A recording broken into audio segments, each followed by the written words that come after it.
Nice to see you on this beautiful fall afternoon. We are now on day 35 of the Democrat government shutdown.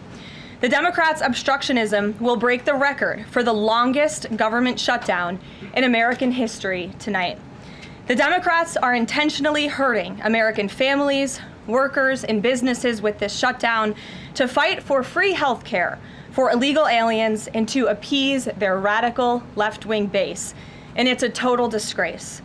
This past weekend, Americans traveling to weddings, funerals, vacations, and meetings faced significant flight disruptions at airports across the country because of staffing shortages.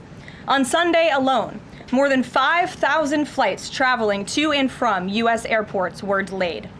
Since the Democrat shutdown began, 4 times as many staffing shortages have been reported at air traffic control facilities compared to last year.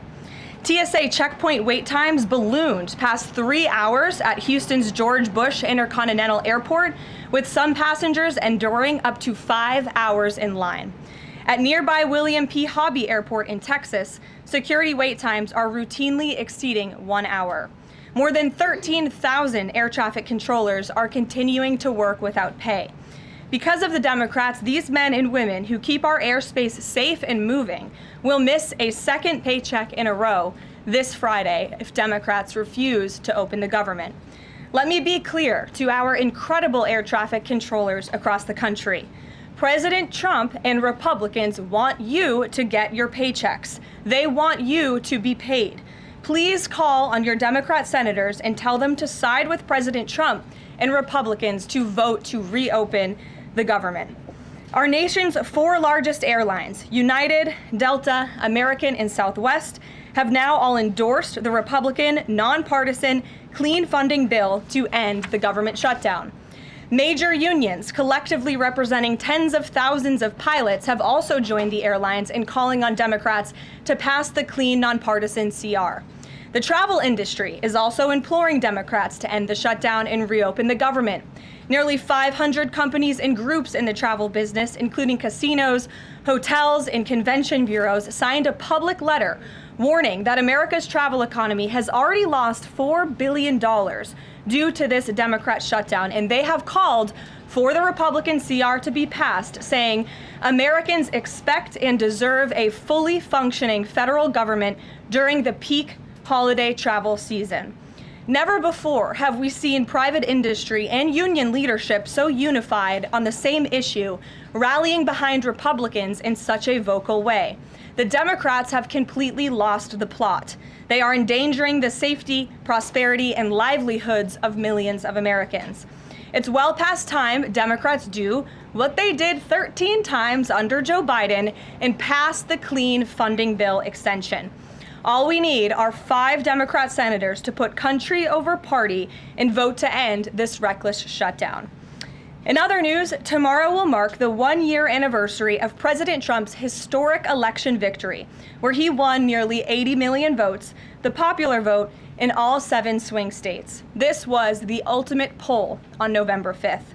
The president secured a mandate to make America great again, and he has delivered in record time.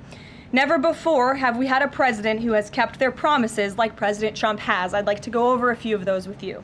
In less than 10 short months, President Trump signed the largest middle-class tax cut in history, including no tax on tips, overtime, and Social Security to put more money back into the pockets of the American people. The president ended the southern border invasion of the Biden administration, made our border the most secure in history, and he is carrying out the largest mass deportation campaign of illegal aliens in our nation's history to protect our homeland, just as promised. President Trump has aggressively taken on drug cartels by declaring them as foreign terrorist organizations and even blowing up narco-terrorists who have tried to poison the American people with fentanyl and other illegal narcotics. President Trump defeated the Biden inflation crisis, and he continues to implement a pro-growth, America First economic agenda to make America affordable again, and we are seeing the results of that every day. Inflation has remained low and steady, averaging just 2.5% compared to the painful average of 5% under Biden, and we know it was historically higher than that for most of President Biden's term. Meanwhile, real private sector wages are on track to rise by almost $1,500 since President Trump took office, a significant change to the Biden years where private sector wages declined and were being wiped out by inflation. President Trump has ended the reckless war on American energy and unleashed energy dominance, with gas prices now plummeting to their lowest average levels in more than 4 years. President Trump implemented powerful tariffs to rebalance America's trade deals, protect American workers, and returning our country to be a manufacturing superpower once again. As a result, the president has secured trillions and trillions of dollars in private and foreign investments into the United States, which are creating high-paying jobs for the greatest workforce in the world. The president has restored America's place as the leader of the free world through his unwavering peace through strength foreign policy that has already ended 8 wars and counting. And the president ended illegal DEI initiatives in our federal government and is returning our country to a merit-based society based on common sense. President Trump protected opportunities for women and girls to compete safely and fairly by continuing to keep men out of women's sports. Americans have a president who works tirelessly, literally 24/7, to improve their lives and make our country better than it has ever been before. So with that, today we will open it up to questions, and we will start with our independent journalist in our new media seat, Julio Rosas. Julio, please start. Thank you. Thanks, Karoline. So over the weekend in Mexico, a mayor in Michoacan, Carlos Manso, he was assassinated while celebrating Dia de Muertos with his family. His assassination has sparked a lot of outrage. A lot of Mexicans are very upset. They're blaming President Claudia Sheinbaum for not taking the cartel threat seriously enough.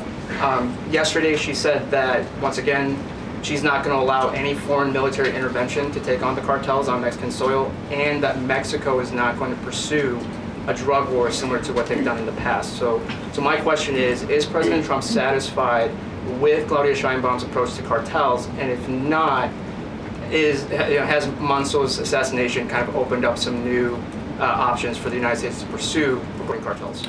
Well, first of all, with respect to this specific news item and this alleged assassination that took place in Mexico, I know the Trump administration, we are aware of that, and of course we condemn all political violence anywhere in all forms. As for Claudia Sheinbaum and the president's relationship with her, I think he has a lot of respect for her as president of Mexico, and he also really appreciates the coordination that she has provided to the Trump administration. I can't speak for her and what she's doing internally in her country. I can speak for the president in saying we are continually pushing Mexico to do more to tackle the drug trafficking and the drug cartels within their country, and we are working with them in any way that we can. And the president has obviously used the full range of executive options in his authorities to crack down on drug trafficking at our southern border and to designate these cartels as foreign terrorist organizations and additional actions as well. Just one more question. Sure. So at the Antifa roundtable that we were at just last month, myself and the other panelists made the recommendation to the president for, speaking of foreign terrorist organizations, to have Antifa not just be domestic terrorist organization, but be designated as a foreign terrorist organization since they have cells in other countries. He mentioned to Secretary Rubio, because he was in the room at the time, to look into that. So I just wanted to see if there's an update on that. Sure. That process is most definitely taking place. I don't have any announcements for you on that today, but I can certainly assure you the administration is working on it, and I'll check in on it and get back to you, Julio. It's a good question. Thank you very much. Jackie. Thank you, Karoline. Zohran Mamdani blamed the president for bomb threats and intimidation at polling locations. He said, quote, part of the general approach of the Trump administration has taken to intimidate voters with baseless allegations of voter fraud as a means of trying to repress the voice of Americans across this country. I want to give you a chance to respond to that. Yeah, I saw those comments from Mamdani. I think they are completely irresponsible, and they are based on zero evidence. And I think this is just another example of how the Democrat Party unfortunately stands for nothing. All they stand against is President Donald Trump. And I think it's quite sad to see that we have someone at the top of the ticket on an election day today saying such things about the president when he obviously had absolutely nothing to do with those threats. And on the shutdown, Democrats have been pretty quiet about the president's push for the nuclear option, terminating the filibuster. Is there any concern around here that Democrats might actually want Republicans to get rid of the filibuster so that one day when they're in power again, the door's already open for them to pack the Supreme Court, give statehood to DC and Puerto Rico, make mail-in balloting permanent, those kinds of things? I think the president has been very realistic and strong in his position on the filibuster. He's been very vocal about it. I just spoke to him about it. He feels really strongly about this. Republicans need to play tough and they need to play smart. That's how the president feels. And we know that Democrats, if they are ever given a chance at power again in this city, they will absolutely take away the filibuster from the United States Senate. In fact, you had 49 Democrats who already voted to do this before. The only reason it did not move forward was because you had 2 Democrats who are no longer in office because they were run out of town by the far left radical base of their party. And so President Trump is quite clear on this. He wants to see Republicans move as many good pieces of legislation for our country forward in the next 3 years of his administration as they possibly can. And the filibuster is one means to doing that. I talked to Johnson and Thune about it. I know that they had both voiced some opposition. Have there been any conversations with them? He has. He's made his position to them very clear, both publicly and privately. Ouija. Can you help clear up some confusion about SNAP benefits? Because Sure. the president just posted that they will only be given out when the radical left Democrats open the government and not before. But just yesterday, the administration said it would comply with a court order to expend the full amount of SNAP contingency funds by end of business day yesterday. So did the administration distribute that money or defy that court order? No, the administration is fully complying with the court order. I just spoke to the president about it. The recipients of these SNAP benefits need to understand it's going to take some time to receive this money because the Democrats have forced the administration into a very untenable position. We are digging into a contingency fund that is supposed to be for emergencies, catastrophes, for war. And the president does not want to have to tap into this fund in the future, and that's what he was referring to in his Truth Social post. So the Department of Agriculture, as for the latest SNAP payment in the judge's order, put out guidance to states today on how to get that money to the recipients of SNAP. But it's going to take some time. The best way to get the full amount of SNAP benefits to those beneficiaries is for Democrats to reopen the government. So to anyone who is a SNAP beneficiary at home who needs that assistance, and the president was just saying, this is for people who are truly needy, who need food, who need this assistance from the United States government. Democrats are holding it up and making it difficult for the administration to get those payments out the door. So if you are at home and you want your SNAP benefits, call the Democrats and tell them to reopen the government. Blocking that contingency fund for the future if this shutdown lingers on? Look, the president does not want to have continue to dip into a contingency fund that doesn't even have enough money, by the way, to fund the full program. It takes $9 billion to get the full scale of the benefits out the door. This contingency fund only has about $5 billion in it. So again, Democrats need to reopen the government so we can get these benefits out the door for people who truly need them. Kate. Thanks. The president suggested that if Mamdani wins, that he would cut federal funding to New York. How much funding would be impacted? What would be impacted there? Well, look, we won't get ahead of the election results, nor will I speak to what the president may do in the future. We'll see how tonight goes, and then I'll let him speak on it further. And why did the administration exclude Democratic lawmakers last week? There was a briefing about U.S. strikes on alleged drug trafficking boats. Why were those Democrats excluded? The administration has briefed Congress on these matters 8 separate times, and Democrats have been included in those briefings. In fact, I know that Secretary Rubio will be on Capitol Hill tomorrow to brief the Gang of 12, which includes Democrats as well. So the president's made it very clear, if senators want to understand the administration's operations against narco drug traffickers, we are very happy to speak with them about that, and we will continue to do so. But we've been incredibly transparent. As I said, there's been 8 briefings on this topic, with the 9th coming tomorrow. Rachel. Thanks, Karoline. There's been some reporting out there about the possibility of furloughed workers not getting back pay. We know that the president signed that bill into law in his first term. Does the administration guarantee that all furloughed workers will get back pay? This is something we are very much open to discussing with Democrats as part of the discussions about the continuing resolution to keep the government open, and it's something that Republicans are talking with Democrats about right now. I won't get ahead of those negotiations or discussions. That's a possibility that may not happen, even though it's law. I just said Republicans in the White House are very much open to discussing this with Democrats. And then just one last question. As this government shutdown now drags on, about to make history as the longest government shutdown in American history, can you talk about what the president is personally doing to try to see an end to this? He's pushing Republicans to keep voting and to keep opening up the Senate floor to vote for the clean continuing resolution. He had the Senate Majority Leader and the House Caucus Leader, Hakeem Jeffries, here at the White House to talk about this in the very early stages, to give them a chance to come to their senses and avoid this entire government shutdown at the very beginning. And they chose not to. And I think it's been very clear to everyone in this room and to everyone across the country that the Democrats are playing partisan politics with our United States federal government. And all Republicans have wanted to do for the last 35 days is reopen the government. That has been the president's position since day one. It is his position today on day 35. And all we need are 5 common sense Democrats with have a little bit of courage and come to the table and vote with Republicans. I saw Senator John Fetterman on television last night saying that he hopes more folks in his party will step up. And we certainly agree with him on that point. Sure. Karoline, the president posted on Truth Social that the voting underway in California is, quote, rigged. What evidence does he have of that, and what does it mean that mail-in ballots in that state are under legal and criminal review? By whom and why? And also, in this vein, does the White House still plan to issue an executive order banning mail-in voting, and what legal authority do you have to do that? The White House is working on an executive order to strengthen our elections in this country and to ensure that there cannot be blatant fraud, as we've seen in California with their universal mail-in voting system. It's absolutely true that there's fraud in California's elections. It's just a fact. It is just a fact. They have a universal mail-in voting system, which we know is ripe for fraud. And if you want to deny that, I'm happy to provide you all of the evidence for it. I'd be glad to send that to you after this briefing. Rigged. Fraudulent ballots that are being mailed in the names of other people, in the names of illegal aliens who shouldn't be voting in American elections. There's countless examples, and we'd be happy to provide them. As for executive action the White House is taking, yes, we are looking into that.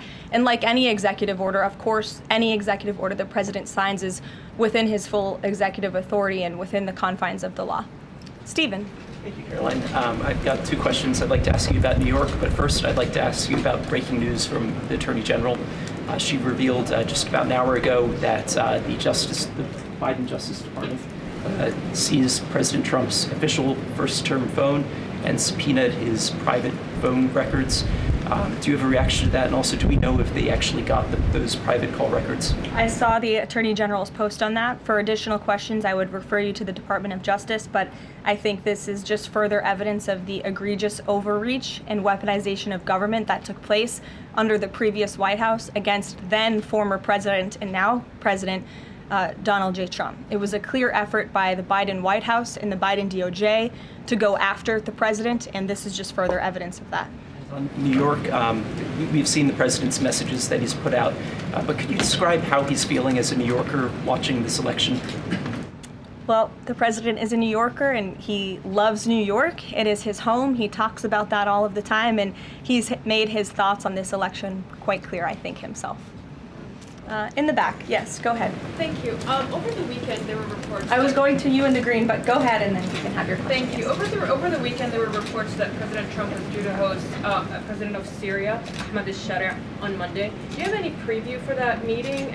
Is he expected to invite him to join the U.S.-led anti-ISIS coalition?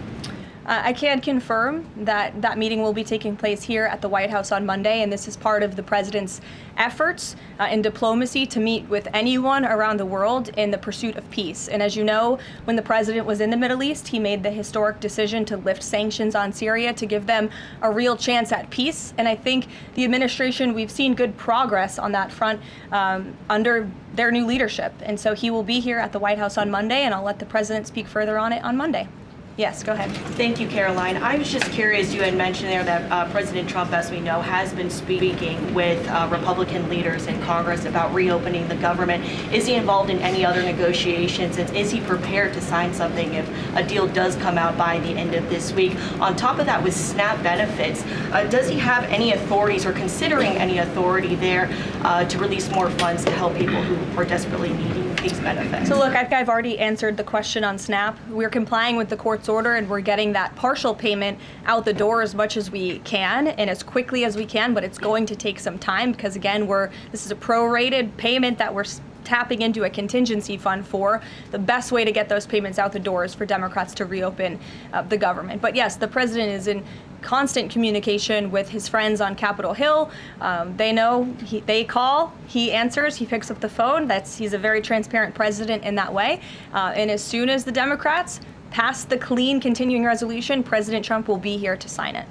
Michael. Thank you, Caroline. President Trump has threatened to go into Nigeria guns a-blazing if Nigeria's government does not stop the killing of Christians in that country. Has the White House heard back from Nigeria's government on this threat?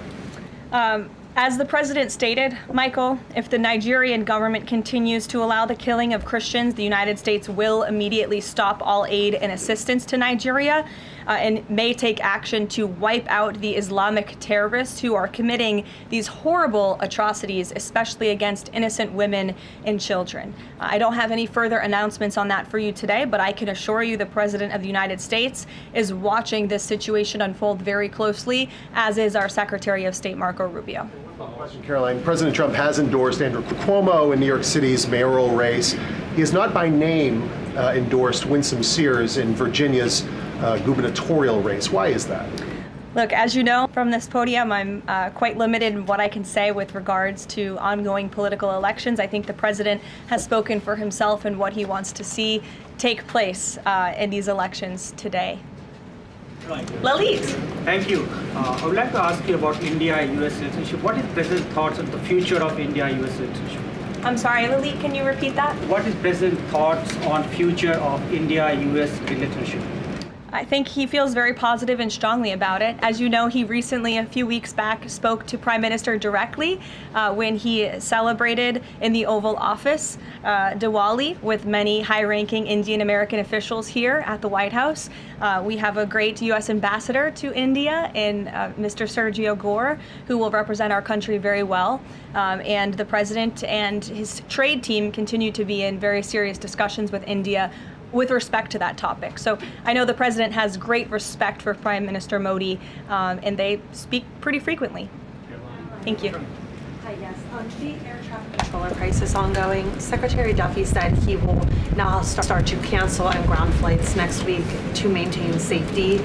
Should people fly next week given this new information? And is the administration encouraging people to stop flying altogether and look at alternative transportation modes? The administration is encouraging Democrats to reopen the federal government so this chaos and disruption to our air traffic control system in the United States of America stops.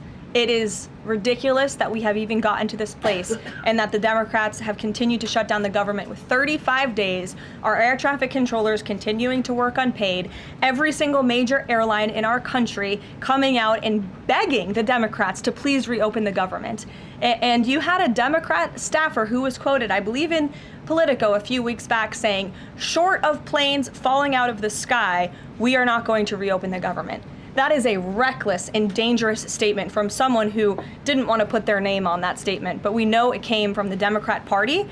And I think we're very clear. We want to reopen the government so we can resume travel in the safest and most efficient way possible, especially as we head into the busiest travel season of the month. We have Thanksgiving in a few weeks. And so Americans across the country need to make it very clear to their Democrat representatives that we want this government to be reopened so we can resume safe and efficient travel.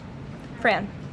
Caroline, as of last I checked, the president still had not commented on the death of former Vice President Dick Cheney. Is the White House involved in the funeral arrangements in any way? Does the president plan to speak at the funeral? Has he spoken to anyone in the Cheney family today? And does the White House have an opinion on whether or not the former vice president should lie in honor or state in the Capitol? I don't believe the White House is involved in that planning, or at least hasn't gotten to it yet. I know the president is aware of the former vice president's passing, and as you saw, flags have been lowered to half staff in accordance with statutory law. Jasmine. Thank you. Back on the question of the filibuster, how much political capital is President Trump willing to expend to get Republicans to do what he's asking? I mean, will we see him at the Hill? Will he be calling folks over here? What exactly is President Trump planning to do outside of these true socials and maybe some of these private conversations to get Republicans to fall in line? Look, I think you'll see. I think you'll see the president continue to engage very strongly and consistently with his friends on Capitol Hill. I don't have any meetings to read out for you at this time, but I think you should stay tuned and keep your eyes on Truth Social on this matter. The president's making his position on it quite clear. And again, he is right. Republicans need to play tough. We know that this is what the Democrats will do if they are ever given the keys to power again. And he wants to pass as many good pieces of legislation as we possibly can for our country and for our people. That includes election integrity reforms. It includes additional tax policy. It includes, fixing our immigration system further in ways that only Congress can. And the president fears with a Democrat Party that is so radical and opposes everything he does and everything he says, this is the only option for Republicans to move forward. Karen. In a second question, President Trump said to CBS in the 60 Minutes interview that he did not know the Binance founder, which he pardoned. What exactly did he mean for that? I know it caused. He means he does not know him personally. He means he does not have a personal relationship with this individual. And when it comes to pardons, the White House takes them with the utmost seriousness, and the president understands the responsibility that he has as president to issue clemency and issue pardons to individuals who are seeking that. That's why we have a very thorough review process here that moves with the Department of Justice and the White House counsel's office. There's a whole team of qualified lawyers who look at every single pardon request that ultimately make their way up to the President of the United States. He's the ultimate final decision maker. And he was very clear when he came into office that he was most interested in looking at pardoning individuals who were abused and used by the Biden Department of Justice and were over-prosecuted by a weaponized DOJ. And the individual you're referring to, that was certainly the case. Even the judge in his case said that the sentencing that the Biden administration was asking for was egregious and went too far. And so the president is correcting that wrong, and he has officially ended the Biden administration's war on the cryptocurrency industry, and I think that's the message he sent with this pardon. Karen, yes. Back on the issue of back pay for furloughed workers, you said that the White House is open to discussing that with Democrats, but what would that discussion even be? There was a law, the president signed it in 2019. What could a discussion look like? Why is that even open for discussion? Look, Karen, as I said, Republicans are talking about that with Democrats right now, and I don't want to get in the middle of those sensitive conversations. But as we've complied with the SNAP order, the White House, the administration is always going to comply with the laws. We're always going to comply with the ruling of judges across the country. But the Republicans are discussing this matter with Democrats right now. Why would there even be a consideration of not paying those workers? Tom Dempsey with News Nation. Big day in the Supreme Court tomorrow with President Trump's tariff policy facing a legal challenge. What's at stake with that case? And if the Supreme Court rules against the Trump administration, what is Plan B for trade policy? I'll tell you, the White House is always preparing for Plan B. It would be imprudent of the president's advisors not to prepare for such a situation. With that said, we are 100% confident in the president and his team's legal argument in the merits of the law in this case, and we remain optimistic that the Supreme Court is going to do the right thing. The importance of this case cannot be overstated. The president must have the emergency authority to utilize tariffs. Look at what President Trump has been able to do with the leverage and the power of tariffs. He's been able to sign peace deals all over the world and end global conflicts and literally save lives. He's been able to bring in trillions of dollars of investments into our country. In fact, this year alone, we are going to cut the deficit by $600 billion, namely because of the president's effective use of tariffs. And the president strongly believes that economic security is a matter of national security, and tariffs have a lot to do with that. And this case is not just about President Trump. It's about the use of this emergency authorization for tariffs for future presidents and administrations to come, and we're confident and hopeful that the Supreme Court will do the right thing. Kristen. Why did President Trump get an MRI during his recent visit to Wall Street? Look, as President Trump said, he would inquire with the physicians. I'll check back on that. But as the physical itself stated, Kristen, and as you all know, because you are all witness to it every single day, the president is in optimal physical health. This was a follow-up appointment, and we provided a detailed readout of that physical. I'm happy to give it to you again, and I can inquire further. With all due respect, an MRI is a very specific procedure. It's done on a part of the body looking for something specific, so it's not generally part of any kind of routine checkup. And in addition, President Trump has said that he wants to be transparent. He told us to ask the doctors, which we have and have not heard back. Why don't we have more information on this? As I said, I'll check back for you. Go ahead. Karoline, can you update us on the mediation efforts this administration is leading in Sudan, trying to achieve a ceasefire there? Sure, yes. The United States is actively engaged in efforts to bring about a peaceful resolution to the terrible conflict in Sudan. We remain committed to working with our international partners, including Quad members, Egypt, Saudi Arabia, the UAE, as well as others, to lead a negotiated peace process that addresses both the immediate humanitarian crisis and the longer-term political challenges. I actually spoke with Secretary Rubio about this morning, as of course there's been, kind of an uptick in recent reporting on the matter, and he assured me that the administration is very much engaged. We're in pretty frequent communication with those Arab partners that I just mentioned, and we want to see this conflict come to a peaceful end, just as we have with so many others, but the reality is it's a very complicated situation on the ground right now. Karoline? Yes. Hi, yes. Just trying to go back into the subject of Mexico. Is the Trump administration planning to send U.S. troops to Mexico to combat drug cartels, as reported by other outlets? That's not something I would confirm from this podium if it were happening, so I will not comment on that. Eamon. Thank you, Karoline. Why did the president decide not to go to the Supreme Court tomorrow? He'd indicated earlier that he might want to go and attend in person. Yeah. Now he's saying he's not going to go. Why? The president did have an interest in attending the Supreme Court hearing tomorrow, as I just expressed how important it is to him, the administration, and the country, this case. But he is traveling to Miami tomorrow, as you all know, to give an economic address with the mayor of Miami and many global business leaders to talk about his historic success with the economy over the past 10 months and talk about sort of where we are headed as a country in terms of our economy. So he'll be traveling tomorrow on the road in Miami. That's why he won't be here, but Secretary Scott Bessent will be in attendance at the hearing tomorrow at the request of the president.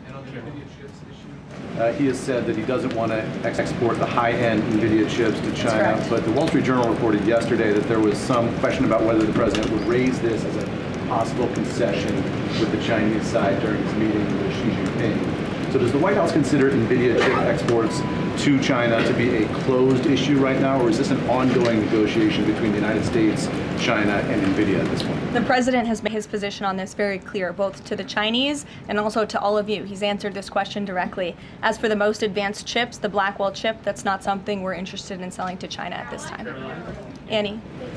Does the president think that the results of the Virginia or New Jersey gubernatorial races tomorrow, or statewide races tomorrow, will in any way reflect a voter sentiment towards his administration? Look, Annie, I'm not at liberty to talk about the election results, and I certainly won't get ahead of them. I'm not going to engage in hypotheticals that may or may not happen tonight. We'll have to watch and see. And I'm sure you'll hear directly from the president tomorrow on that point. Quickly on Snap, just really quickly, is there anything that prompted the president's tweet this morning? Because it did seem quite different from some of his other communications about Snap. It seemed a little bit out of the left field. I'm just wondering if he had a conversation or if there's anything you're aware of that caused him to decide to, at around 11 o'clock, to send out that message. Look, the president is constantly well read on the news, as you know, and he is very much aware we are in day 35 of a government shutdown in which these SNAP benefits, we're pushing them out the door. USDA put out that guidance to the states this morning. The president was aware of that, and he wants to make it very clear that these benefits are in jeopardy because of the Democrats, and they should just open the government so that we can continue getting these funds out the door in an easier and more efficient way. There's some new reporting that just dropped a few minutes ago that the Trump administration is negotiating with the makers of Ozempic to sell some weight loss drugs for $149 a month. That's according to the Wall Street Journal. Do you have any more information on that? Can you confirm that? I think President has said himself in previous Most Favored Nations announcements that this is something that the administration has been engaged in and looking into. I won't get ahead of the president on any future announcements, but I will echo his strong commitment to bringing down drug prices in this country. And you've heard it directly from Secretary Kennedy and Dr. Marty McCary and his entire Health and Human Services team, how committed the president is to bringing down the cost of drugs, and we're working with pharmaceutical companies to do that every day. Very quickly, Karoline, on SNAP. I know it's been asked, and I know we just asked it, but I want to put a fine point on it. You talked about the president's post here, and he wrote that SNAP benefits will only be given when radical left Democrats open up the government.